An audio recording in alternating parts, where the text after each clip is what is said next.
शांति। ओम शांति। ओम शांति। ओम शांति। ओम शांति। ओम शांति। आज 9/9/2024 यानी 9 सितंबर 2024। आज बाबा ने मीठी बतूर मुरली में बताया कि बाप कौन है। वो सच्चा बादशाह है। कहते हैं ना, दुनिया में भी, भारत में भी बाप को क्या कहते हैं? वह सच्चा बादशाह है। माने वह आकर सचखंड की स्थापना करता है और बच्चों को सतखंड का क्या बनाता है? बादशाह बनाता है। भारत में ही गायन है कि सच्चा बादशाह है। सत्य की स्थापना करता है। वो जो जैसा होगा वैसा ही करेगा। तो वह है ही ट्रुथ। गॉड इज ट्रुथ कहते हैं ना। लेकिन यहाँ भारत में ट्रुथ के साथ साथ उसको सच्चा बादशाह भी कहते हैं। साथ ही बाबा ने बताया कि बाबा आकर के हमारे संस्कारों का परिवर्तन करते हैं। संस्कारों का परिवर्तन योग बल से होता है। तो बाबा कहते हैं कि अपने पुराने संस्कारों को परिवर्तन कर अच्छे संस्कार डालो। और अच्छे संस्कारों का जो फाउंडेशन है वो क्या है? पवित्रता है। साथ ही बाबा मुक्ति और जीवन मुक्ति, इन दो शब्दों का गायन भी भारत में ही जीवन मुक्ति का गायन है कि बाबा मुक्ति भी देते हैं और जीवन मुक्ति भी। कहते ही है तुम्हारा बर्थ राइट है। सुनते हैं आज के डायरेक्ट ईश्वरीय महावाक्य। ओम शांति। बाबा कहते मीठे बच्चे, सबकी आवाज आनी चाहिए। क्या कहते बाबा संबोधन? मीठे बच्चे योग बल से बुरे संस्कारों को परिवर्तन कर स्वयं में अच्छे संस्कार डालो। ज्ञान और पवित्रता के संस्कार अच्छे संस्कार हैं। आज की मुरली से प्रश्न है, तुम बच्चों का बर्थ राइट कौन सा है? तुम बच्चों का बर्थ राइट कौन सा है? तुम्हें अभी कौन सी फीलिंग आती है? कौन सा बर्थ राइट है? जन्म सिद्ध अधिकार है। क्या अधिकार है? हाँ, विश्व का मालिक बनना है ना। बच्चे ही तो मालिक बनेंगे। सुनते हैं बाबा का उत्तर। बाबा कहते कि तुम्हारा बर्थ राइट है मुक्ति और जीवन मुक्ति। तुम्हारा बर्थ राइट है मुक्ति और जीवन मुक्ति। तुम्हें अब फीलिंग आती है कि हमें बाप के साथ वापस घर जाना है। तुम जानते हो बाप आए हैं भक्ति का फल मुक्ति और जीवन मुक्ति देने। अभी सबको शांति धाम जाना है। सबको अपने घर का दीदार करना है। ओम शांति। माना मैं आत्मा शांत स्वरूप हूँ। शांति मेरा स्वधर्म है। बाबा कहते मीठे बच्चे अब घर वापस जाना है। बाबा कहते मनुष्य बाप को सच्चा पातशाह भी कहते हैं। अंग्रेजी में पातशाह नहीं कहते हैं, उसमें सिर्फ सच्चा फादर कहते हैं। गॉड फादर इज ट्रुथ कहते हैं। भारत में ही कहते हैं कि वह सच्चा पातशाह है। अब फर्क तो बहुत है। वह सिर्फ सच कहते हैं, सच सिखलाते हैं, सच्चा बनाते हैं। यहाँ कहते हैं सच्चा पातशाह। सच्चा भी बनाते हैं और सचखंड का बादशाह भी बनाते हैं। तो यह तो बरोबर है कि मुक्ति भी देते हैं तो जीवन मुक्ति भी देते हैं, जिसको भक्ति का फल कहते हैं। लिबरेशन और फ्रूसन, भक्ति का फल देते हैं और लिबरेट करते हैं, माने मुक्ति और जीवन मुक्ति देते हैं। बच्चे जानते हैं कि हमको दोनों देते हैं। दोनों क्या देते हैं? मुक्ति और जीवन मुक्ति। लिबरेट तो सबको करते हैं, यानी मुक्ति तो सभी आत्माओं की होनी है। फल तुमको देते हैं, जो भक्ति का फल है जीवन मुक्ति, वह तुमको देते हैं। लिबरेशन और फ्रूसन, ये भी भाषा बनाई हुई है ना, भाषाएं तो बहुत हैं। शिव बाबा के भी नाम बहुत रख देते हैं। कोई को कहो उनका नाम शिव बाबा है तो कह देते हैं, हम तो उनको मालिक ही कहते हैं। मालिक तो ठीक है, परंतु उसका भी तो नाम चाहिए ना, मालिक का भी तो कोई नाम चाहिए। क्या नाम है? शिव, सदा शिव है ना। नाम रूप से न्यारी, बाबा कहते कोई चीज नहीं होती, मालिक भी कोई चीज का बनता है ना। नाम रूप तो जरूर है। अभी तुम बच्चे जानते हो, बाप बरोबर लिबरेट करते हैं। क्या करते हैं बाप? लिबरेट भी करते हैं, यानी सब आत्माओं को वापस घर ले जाते हैं, मुक्ति देते हैं। फिर शांति धाम में सबको जरूर जाना है। अपने घर का दीदार सबको करना है। घर से आए हैं तो पहले उनका दीदार करेंगे, उसको कहते हैं गति। गति सदगति, अक्षर कहते हैं परंतु अर्थ रहित हैं। तुम बच्चों को तो फीलिंग रहती है कि हम अपने घर भी जाएंगे और फल भी मिलेगा, है ना, डबल फीलिंग। घर भी जाएंगे और फल भी मिलेगा, नंबरवार तुमको मिलता है। तो और धर्म वालों को भी फिर समय अनुसार मिलता है, माने मिलता सबको है, लेकिन बाबा ने स्पष्ट किया कि समय के अनुसार। अर्थात वो आत्माएं कब से आती हैं? द्वापर से, तो उस समय उनको वो फल मिलता है। बाप ने समझाया है,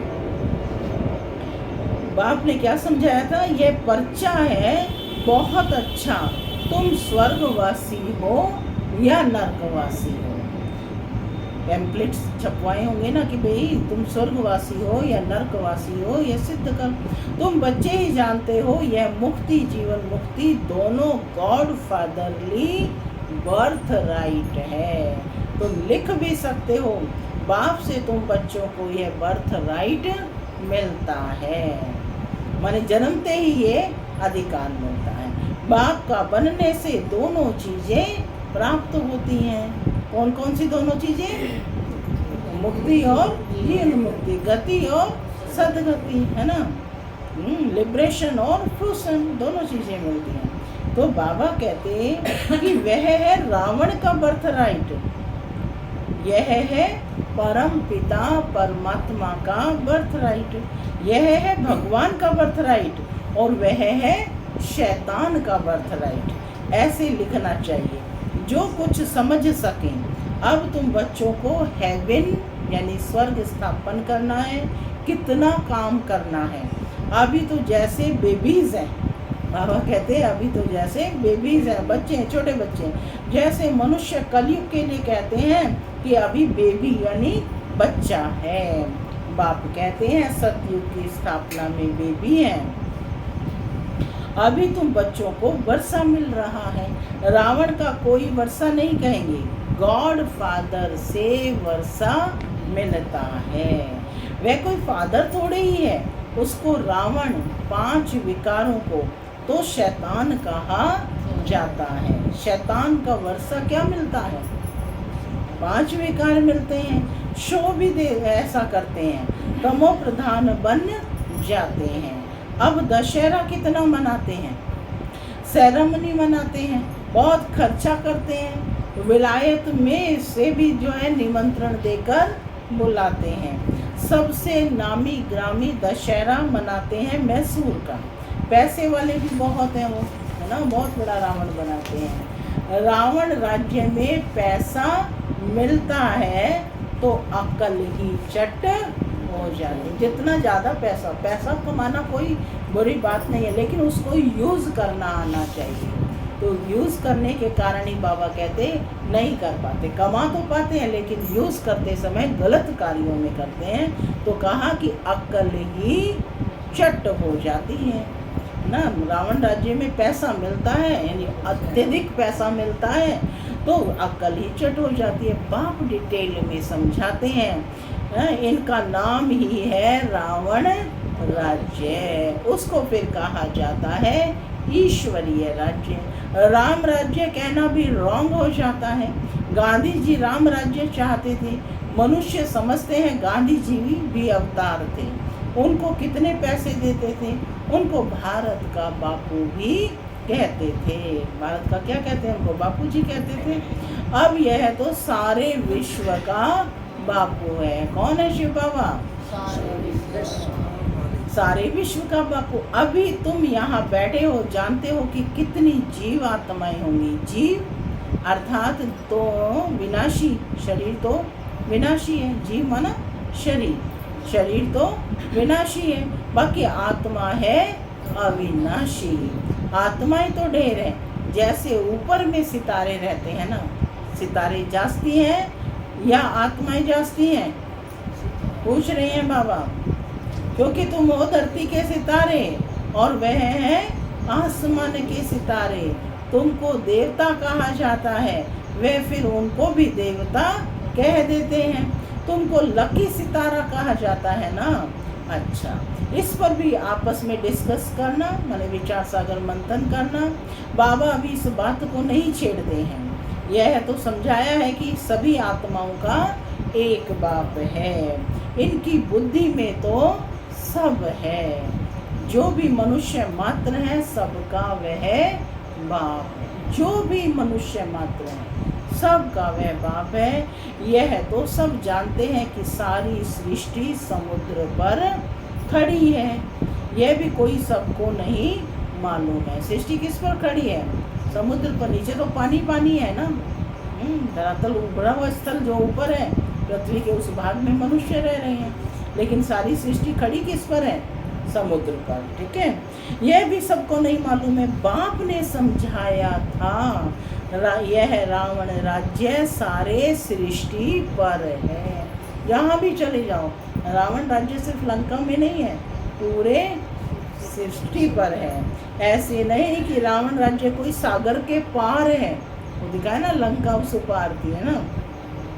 सागर तो ऑलराउंड है ही। कहते हैं ना, नीचे बैल है, उसके सींगों पर सृष्टि खड़ी है। फिर जब थक जाता है तो सींग बदली करता है। अभी पुरानी दुनिया क्लास हो गई है, नई दुनिया की स्थापना होती है। शास्त्रों में तो अनेक प्रकार की दंत कथाएं लिख दी हैं। ये सब दंत कथाएं हैं ना, हैं, इधर कहीं सुनी हुई बातें हैं, उनको लिख दिया गया है।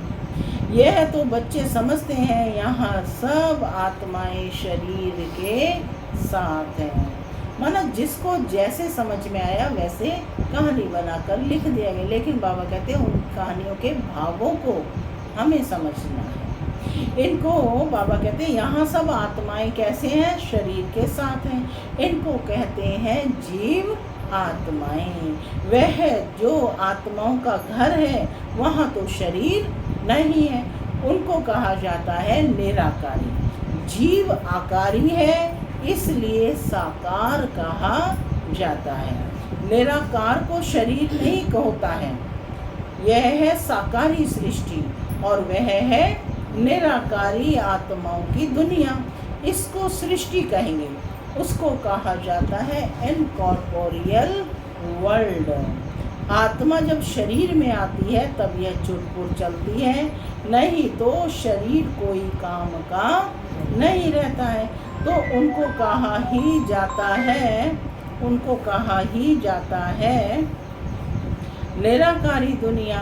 जितनी भी आत्माएं हैं वह सब पिछाड़ी में आनी चाहिए, इसलिए इसको पुरुषोत्तम संगम युग कहा जाता है।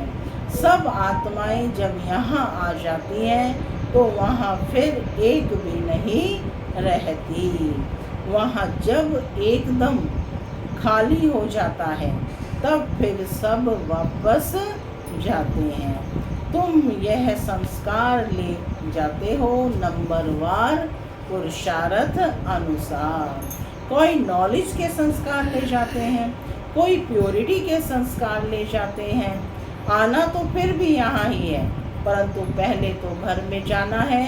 वहाँ है अच्छे संस्कार। यहाँ हैं बुरे संस्कार।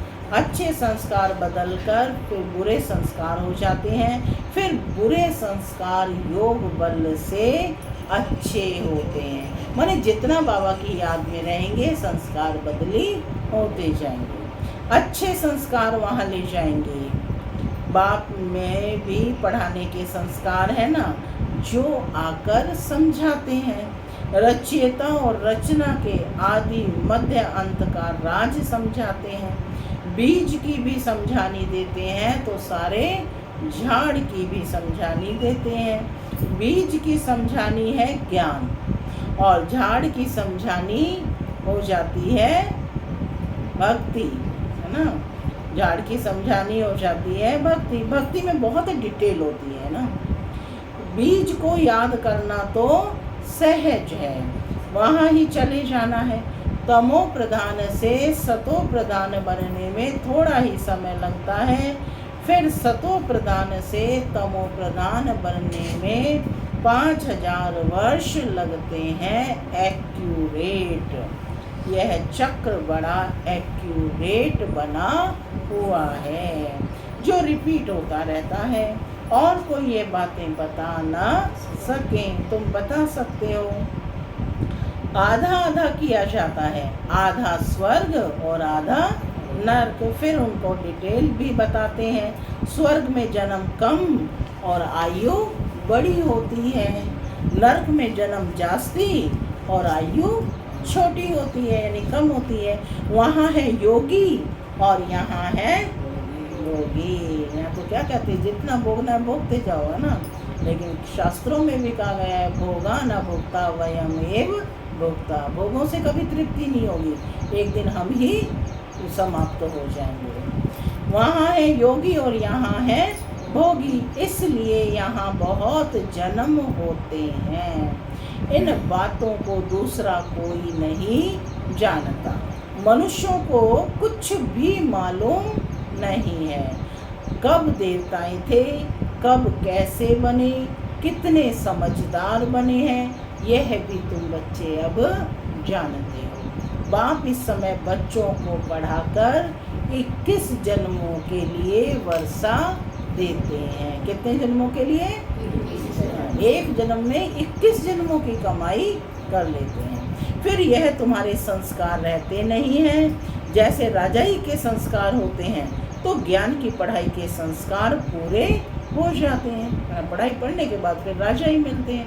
यह संस्कार पूरे हुए तो नंबरवार पुरुषार्थ अनुसार रुद्रमाला में पिरोए जाएंगे, फिर नंबरवार आएंगे पार्ट बजाने।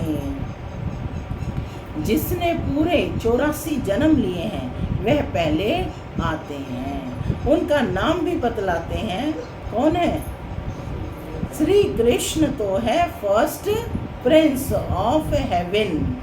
श्री कृष्ण कौन है?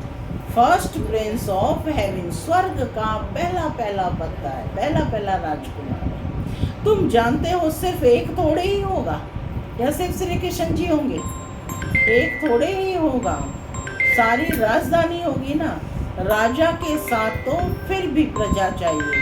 हो सकता है एक से दूसरे पैदा होते जाएं, अगर कहें 8 इकट्ठे आते हैं, परंतु श्री कृष्ण तो नंबर 1 में आएगा ना। 8 इकट्ठे आते हैं तो फिर श्री कृष्ण का इतना गायन क्यों? ये सब बातें आगे चलकर समझाएंगे।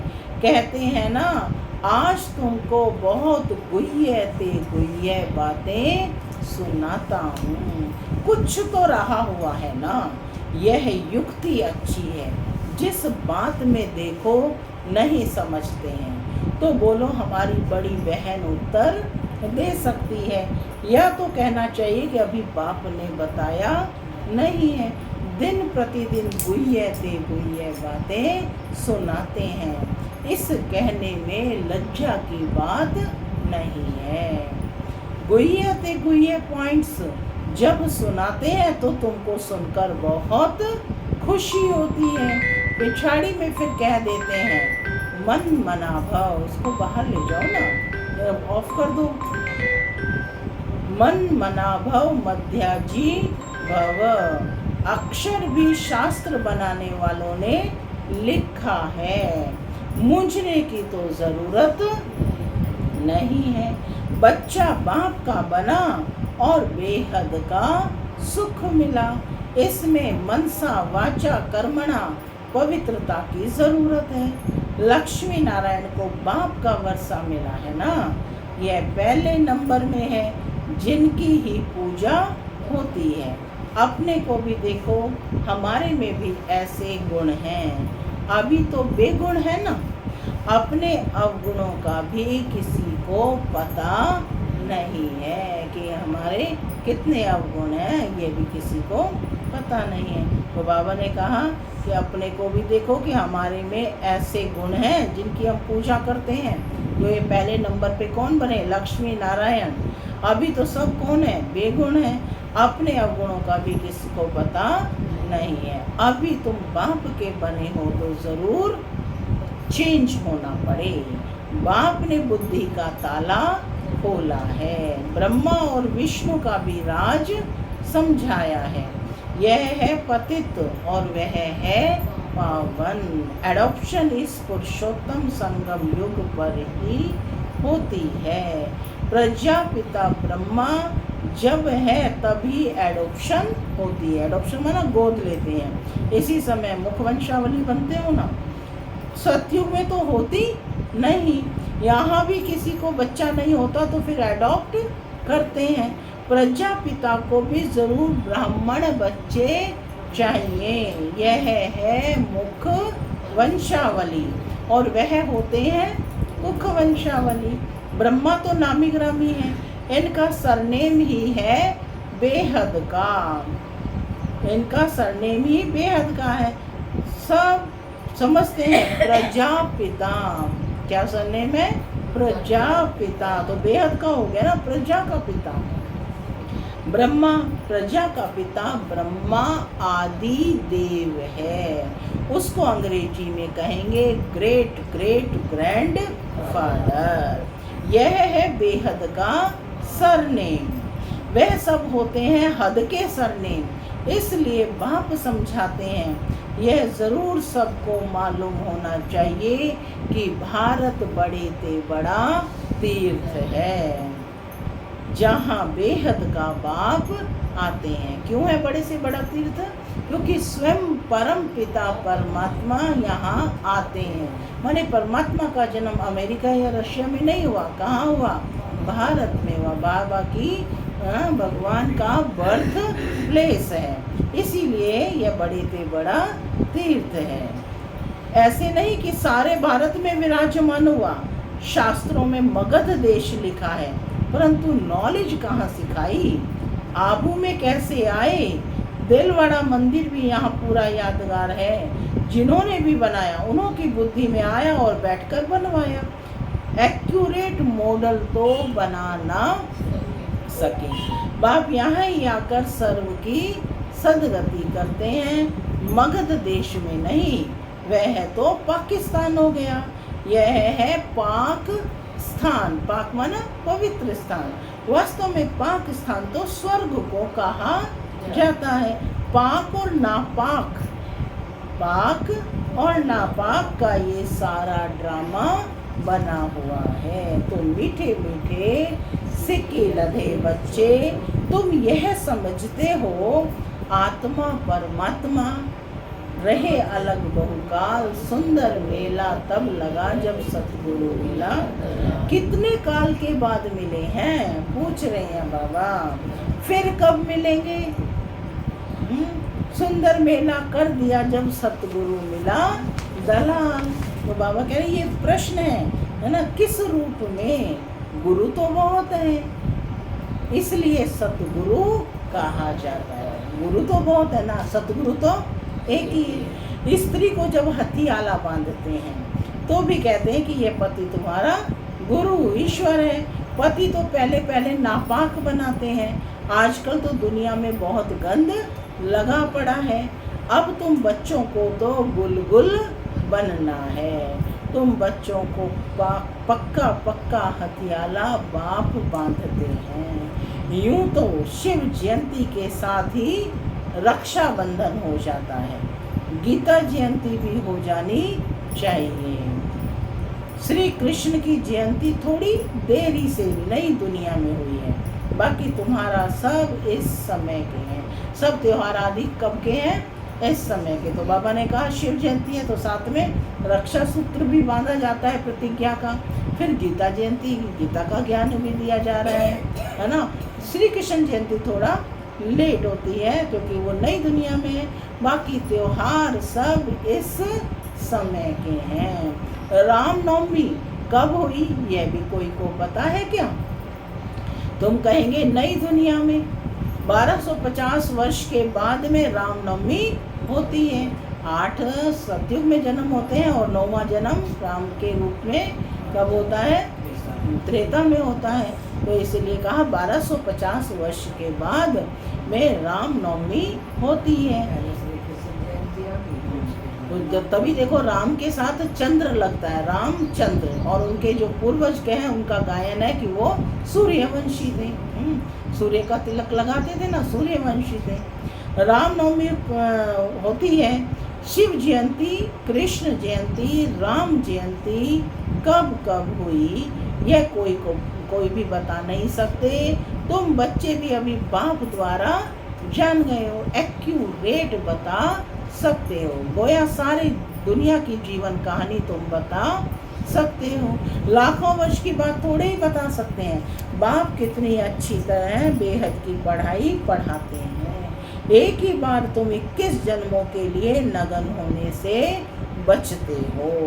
अभी तुम 5 विकारों रूपी रावण के राज्य में, पराये राज्य में हो। अभी सारे 84 का चक्र तुम्हारी स्मृति में आया है। क्या कहा बाबा ने? अभी सारे 84 का चक्र तुम्हारी स्मृति में आया है। अच्छा, मीठे मीठे सिक्के लदे बच्चों प्रति मात पिता बाप दादा का याद प्यार और गुड मॉर्निंग। रूहानी बाप की रूहानी बच्चों को नमस्ते। हम रूहानी बच्चों की रूहानी मात पिता बाप दादा को गुड मॉर्निंग और नमस्ते। नमस्ते सदा रहो। धारणा के लिए मुख्य सार। पहला, बेहद सुख का वर्षा प्राप्त करने के लिए मनसा वाचा कर्मणा पवित्र जरूर बनना है। अच्छे संस्कार योग बल से धारण करने हैं। अपने को गुणवान बनाना है। दूसरा, सदा खुशी में रहने के लिए बाप जो रोज गुह्य बातें सुनाते हैं उन्हें सुनना और दूसरों को सुनाना है। किसी भी बात में बाबा कहते मूंझना नहीं है, युक्ति से उत्तर देना है। बाबा ने समझदार बनाया है ना, तो बाबा कहते युक्ति से उत्तर देना है, लज्जा नहीं करनी है। आज का वरदान है सुख स्वरूप बन, हर आत्मा को सुख देने वाले मास्टर सुखदाता भव। सुख स्वरूप बन, हर आत्मा को सुख देने वाले मास्टर सुखदाता भव। जो बच्चे सदा यथार्थ कर्म करते हैं उन्हें उस कर्म का प्रत्यक्ष फल खुशी और शक्ति मिलती है। उनका दिल सदा खुश रहता है। उन्हें संकल्प मात्र भी दुख की लहर नहीं आ सकती। संगम युगी ब्राह्मण अर्थात दुख का नाम निशान नहीं, क्योंकि सुखदाता के बच्चे हैं। ऐसे सुखदाता के बच्चे स्वयं भी मास्टर सुखदाता होंगे।